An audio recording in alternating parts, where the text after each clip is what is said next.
Hello, everyone. Welcome to Life Musings. This is your host, Dr. Padmaja Nandigama. Can you believe it? We are already 1 month into the new year. Time is flying, isn't it? I'm sure that this thought increased your pulse a bit. As we go through each day, we go through many emotions, some very pleasing and some that cause stress. Today, I want to talk about this omnipresent stress that we all experience, irrespective of age, gender, race, etc. Stress has no discrimination. So, what is this stress?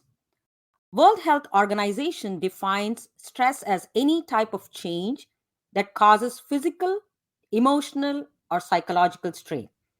Stress is your body's response to anything that requires attention or action.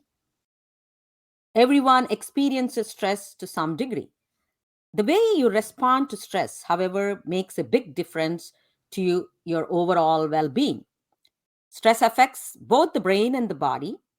Little bit of stress is good for people to perform and protect themselves, but too much stress can overwhelm them, leading to fight, flight, or freeze response. So, learning how to cope with stress is important for our mental and physical well being.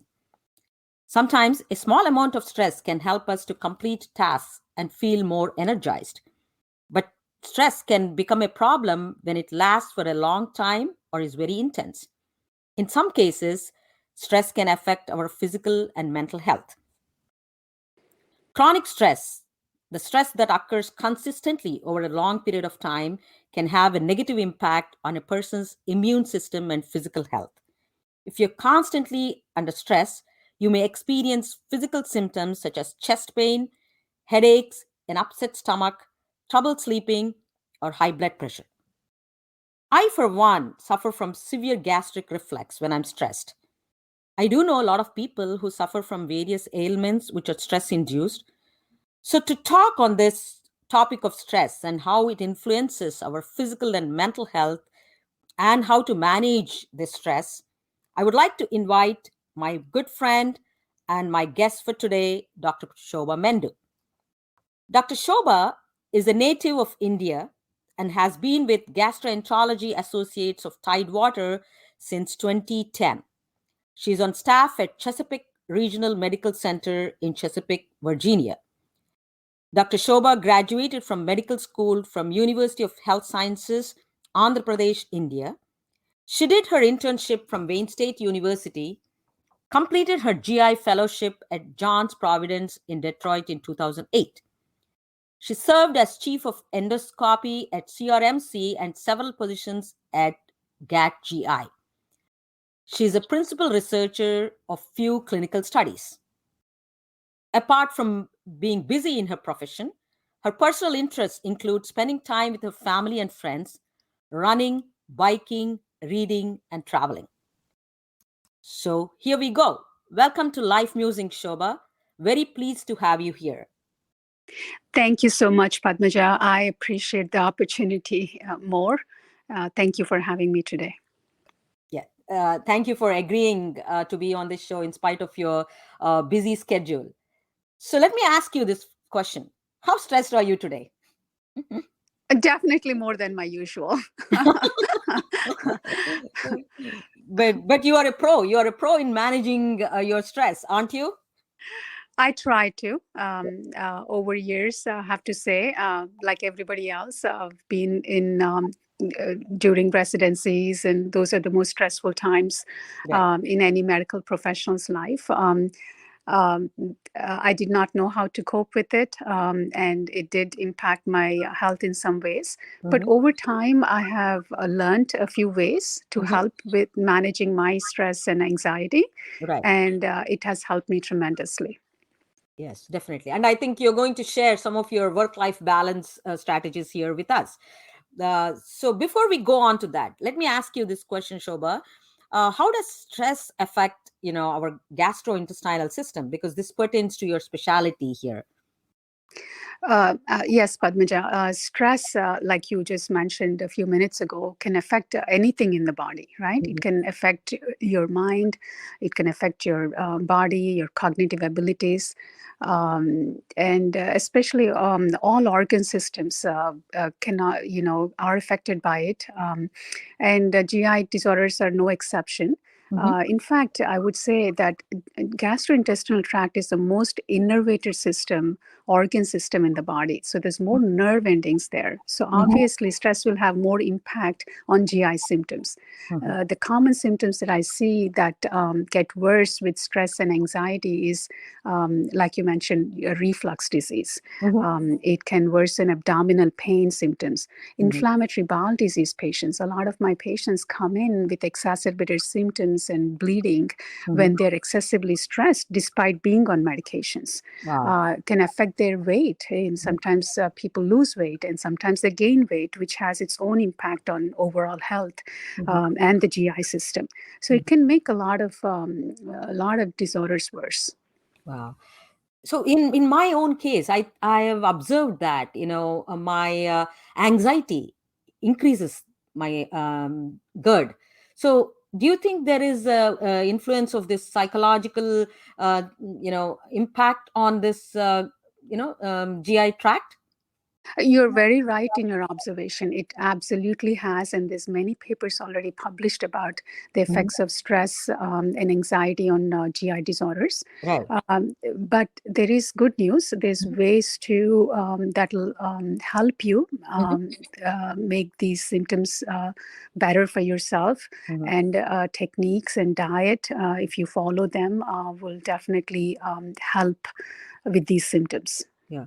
Okay, let's just jump right into those strategies and those nice techniques, Shoba. Yes, I would say there's several ways, Mhm. of course, to do this. Mhm. One of the important aspects I would like to start off, especially because it's GI disorders we're focusing on today, is the Mhm. importance of diet. Right.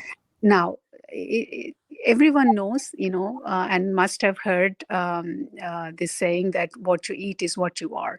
Right. And it is absolutely the truth. Mhm. People really underestimate the effect of food on their bodies. Mhm. Often they're under the misconception that diseases are a result of either genetic problems or something that they don't understand, and the Mhm. cure has to lie within medications. Right.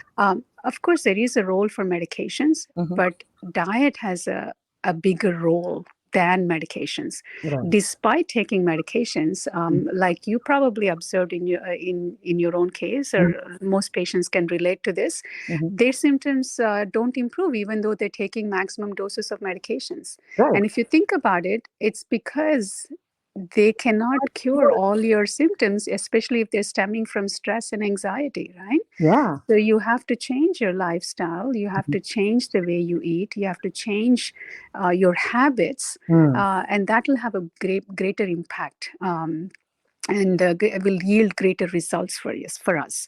Right. When I talk about diet, Mhm. of course, the general principles apply to everyone, right? Right. Right. Eating more fruits and vegetables, and I Mhm. tell this to my patients: Mhm.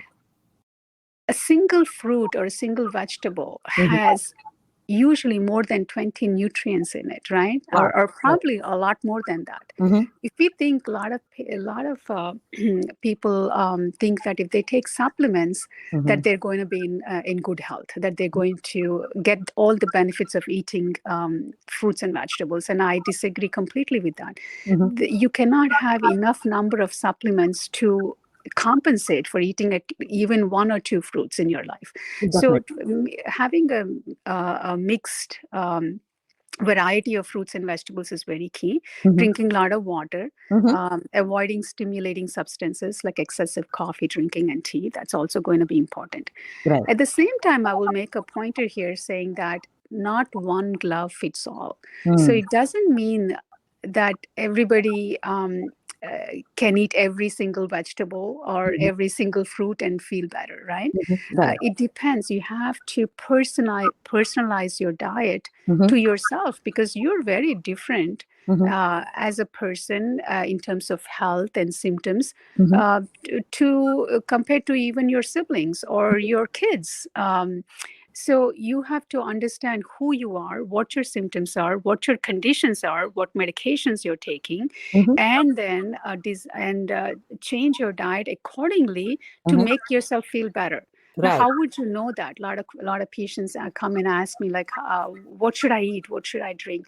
So I have to go into details about, okay, what are your symptoms, Mm-hmm. And I actually tell some of my patients, don't eat these vegetables, don't eat these fruits. These are the wrong set of foods for you, right? Right. So coming to that realization is very important. So have a discussion with your own physicians, and come up with a plan for yourself Mm-hmm. and start implementing it. It's one thing to know, and a second thing to actually start doing it, right? Right. A Right. lot of people fail in the second step. They Mm-hmm. know, but they're not motivated to do it. Exactly. So if you would like to see a difference in your symptoms, you have to start small. You Right. don't have to incorporate everything right away, Right. but start with small things, and see how it changes your symptoms or your conditions, Yeah. and then go from there. Definitely. um, Mhm. And as you yes. rightly mentioned, a lifestyle modification is very important. In my own case, I think more than changing my diet or taking medication, a lifestyle modification definitely helped. And with your advice, I have started some lifestyle modifications. So, can you throw some light on other strategies or lifestyle modifications which my audience can follow? Yes, absolutely. Mhm. So, a couple of things that I have incorporated in my own personal life Mhm. that I have seen have changed my overall health and fitness levels is practicing meditation and yoga and exercise on a regular basis. Mhm. So, meditation. I think is a tremendously important Mhm. practice that Mhm. will help not only your physical health, but also your mental health and cognitive health. I, I recommend that people at least start mm, sitting down for 5 minutes, especially in the morning time would be a best time to start this practice. Mhm. Uh, and spend some time in silence. Right. So meditation. There's plenty of resources available online, of course, how to Mhm. do this. A lot of Mhm. people think that it is staring at a light or think, doing certain practices constitutes meditation. Mhm. It's really not about that. It's about uh, perceiving yourself as a consciousness. Right. That's the key. But Mhm. I would say for most people, for most novices, just sitting down in the morning time where it's usually quiet, less distractions around you, Mhm. and try to keep your mind still and observe. Just Right. observe. Mhm. Be in a comfortable position and just observe what happens. Just even if it is thoughts and Mhm. stuff that are flowing around, that's okay. Just observe and see what happens. Mhm. Start there and slowly build it up to the practice that fits you best. I would say that helps a lot. And I always do some yoga Mhm. practice in the morning. Mhm. And the yoga is also there's a misconception that it is about doing certain postures and asanas, if you will. Right. That alone is not yoga. It is actually a very small fragment of yoga. The Mhm. majority of it is actually keeping your mind in a happy state, right? Right. Right. Just again, there's several resources available. I would say please look into these and start practicing what is feasible for you and your physical health. Now, this is not for everyone in Mhm. general. Right. Everybody's conditions are different, so you have to check with your personal, if you have a trainer or a guru, just follow them, Mhm. or start something simple like sitting in a posture comfortably for Right. some time, and take it from there. Right. I have also made it a regular habit to exercise. Mhm. I do a lot of aerobic training, like running. I love long distance running. Mhm. I also do a regular weight training Mhm. as part of my routine, Mhm. especially for females, I would say.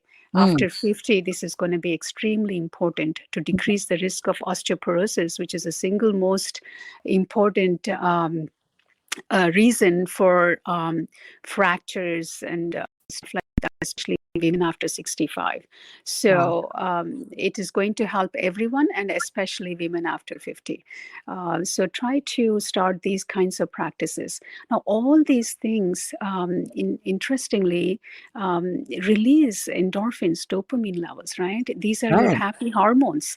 This Right. is what will keep you in a happy state of mind.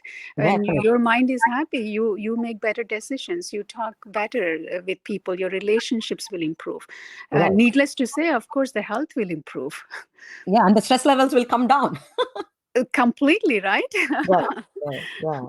Yeah, and I have to agree with you. Like, just sitting and not doing anything, the mindfulness when you're doing something, these two are key. In my own case, as you know me, a person who is always on the go, wanting to do so many things. So, a lot of my stress was coming from that, like meeting deadlines or trying to accomplish too many things. So I started doing this meditation, or remove that stress, remove too many things from the plate, and just sitting there idle, with an idle brain really helped me. And I also advise my students. These days students are constantly bombarded with so many things. They want to accomplish so many tasks in a day. So I tell them, like, devote like 10 minutes, 5 minutes, it doesn't matter, in the morning for meditation. Because meditation, as you rightly pointed out, has been shown in studies that it really clears your mind, and it indirectly enhances your performance. It increases the quality of your performance.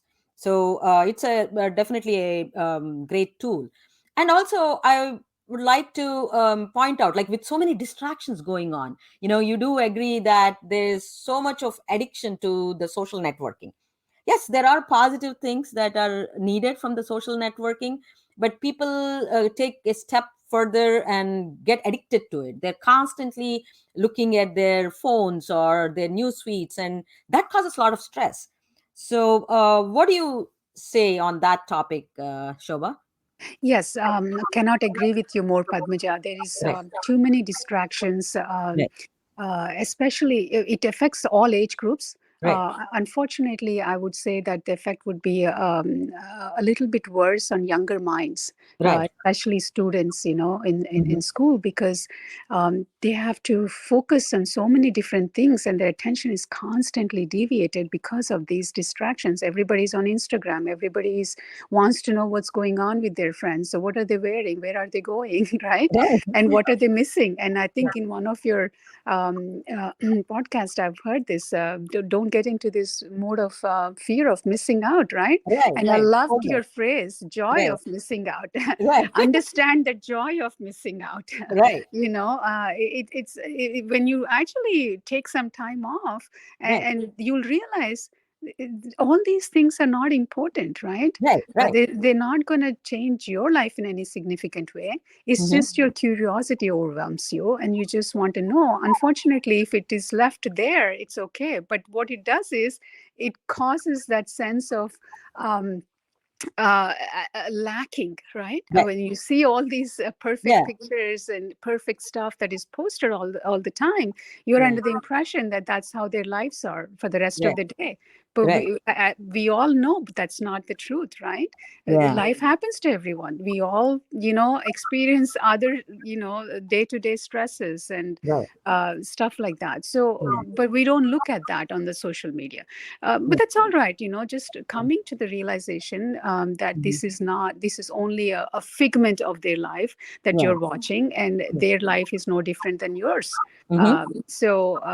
And try to take limit the time of exposure. I think is going to be very important Right. for all age groups, and Yeah. uh, and try to, everybody has the same 24 hours, right? Yes. Yes. Your 24 hours, how are you going to use it?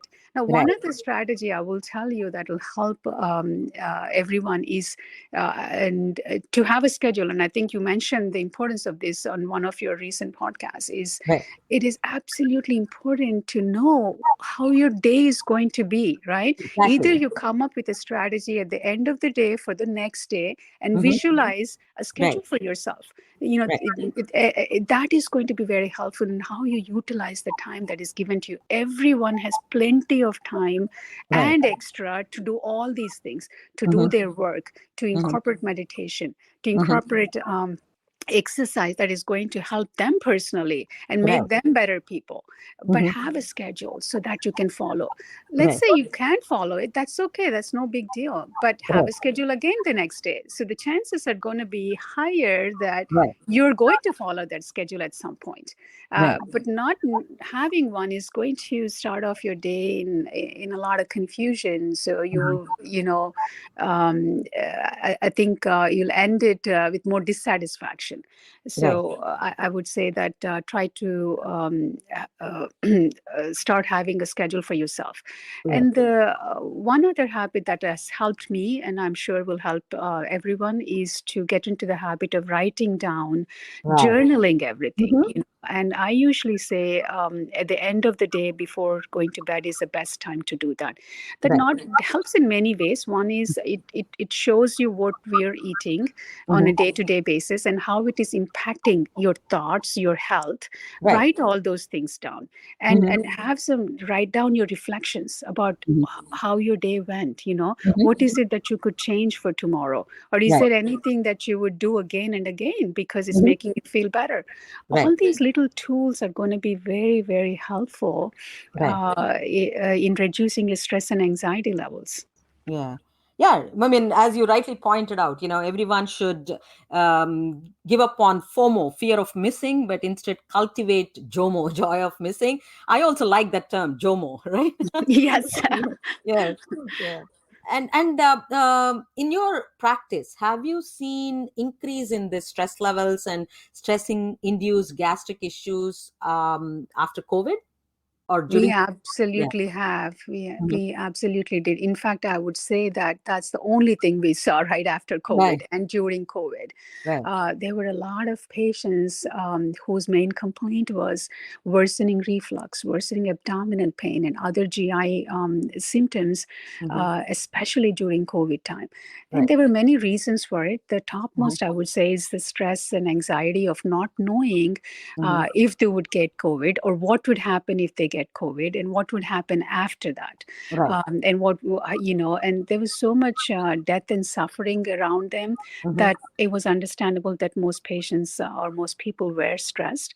Hmm. But I mean, looking back now in hindsight, there's several lessons to be learned from COVID, right? Right. It has helped us in certain ways, and Hmm. there's in other ways we have learned our lessons. And one other thing that we also noticed during COVID time is some of the GI symptoms were getting worse because Hmm. a lot of my patients and friends have were eating a lot of comfort foods, because Hmm. food is, a lot of people resort to food as a source of comfort, Right. which is not bad for sometimes, but if Hmm. you do it in excess, of course, that has its own consequences. Hmm. So eating a lot of fried foods and processed foods has led Mhm. to worsening of GI disorders. Right. So again, it brings back the importance of food and the effect of food on our body. Mhm. There is a tremendous interest in, not to divert our conversation topic here, but the effect of gut microbiome. That's Right. the most researched topic in the Mhm. world today. Wow. And that is not even an overstatement, I would say, Mhm. because the gut microbiome affects your brain health, your cardiovascular health, your longevity. Wow. There's multiple things, right? And what is the gut microbiome? It has directly to do with what we eat, what we have Wow. been eating since you were in your mother's womb, and Mhm. all these years. Mhm. So it has a tremendous impact. So I would say, at least, what we pointed out earlier, all these different practices, eating the right kind of foods that are right for you, Mhm. and most importantly, start practicing them. It's one thing to know, but I Right. think the biggest stumbling block for a lot of my patients is actually doing them. So Right. I would say start small. Again, Mhm. don't get stressed about all this information. Right. Don't say that. Don't think that I have to start doing all of them right away. No, you Yep. can start with one thing and Mhm. slowly build up. Like, the saying goes, a 1,000-mile journey starts with the first step, right?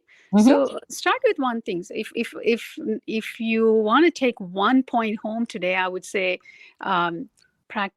taking time for yourself, for Mhm. meditation, Mhm. or any kind of practice that helps you, and Mhm. journaling would be the most important, uh, Right. habits that will Right. help. Mhm. Yeah, definitely. And thank you for giving us so much insight into what happens in our gut. We are clueless sometimes about what we eat, our temptations. And I think the way we try to do things, all of us put too much on our plate, try to accomplish too many things, or even try for perfection. We fail to understand that everybody's story is different, everybody's life is different, each of us are unique. We cannot compare ourselves with others. We should stop having this keeping up with the Joneses syndrome, right? But in spite Yes. of having all these information out there and resources out there, we fail to incorporate all those, or we lose track. So people like you, I think, should come and talk more often and give more advice. I know you do that in on everyday day-to-day basis in your practice, but I'm so thankful that you really agreed to come here and talk to us and talk to my audience and share your expert advice and insight, Shoba. And I have to tell you, like, being my close friend and almost a sister, we grew up together. You have motivated me to do so many things, so many good things in life, like being physically active, staying motivated, and trying to um, be happy, and trying to generate that oxytocin together. Yeah. Thank you so much, Padmaja. I really appreciate. And I'm very blessed to have you as my friend and sister in my life. I grew up Mhm. with you. I've remember many instances where you helped me with Mhm. writing my essays in school, and in general, giving me life advice as a life coach. You're the most wonderful and gifted person that I know, and I feel very blessed to have you in my life as well. But overall, I think you give inspiration to a lot of people. Your energy levels are unparalleled. That's I look at you and I get motivated to do more. Yeah, I mean, that's another key thing, having friends, having your supporters, having your cheerleaders, having that community who look for each other, you know that is very Very, very important, don't you important. think? Very, very important. We did not even touch on that subject, but you Right. are absolutely right. Right. It is to surround yourself with the right kind of people, Right. who give you the right advice. It's very important in life. Right. Yeah, I completely agree with you. Yeah, yeah, at the end of the day, I think what matters is how happy you are within yourself and your relationships. We might have achieved whatever, we might have conquered the world, but if we are not happy, each of us are not happy individually, it's not worth it. Yes, that is so true. Right. I Yeah. So again, thank you again, dear friend, and good luck with your marathon that's coming up. thank you so much. Yeah. So, folks, here we are. I wanted to bring on my friend Shoba and talk to all of you about all the great tips and advice she had.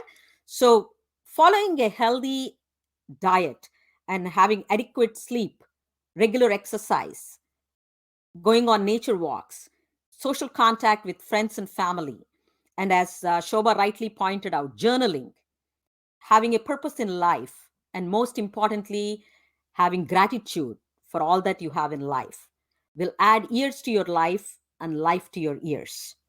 So, till we meet next time, stay happy and stay healthy.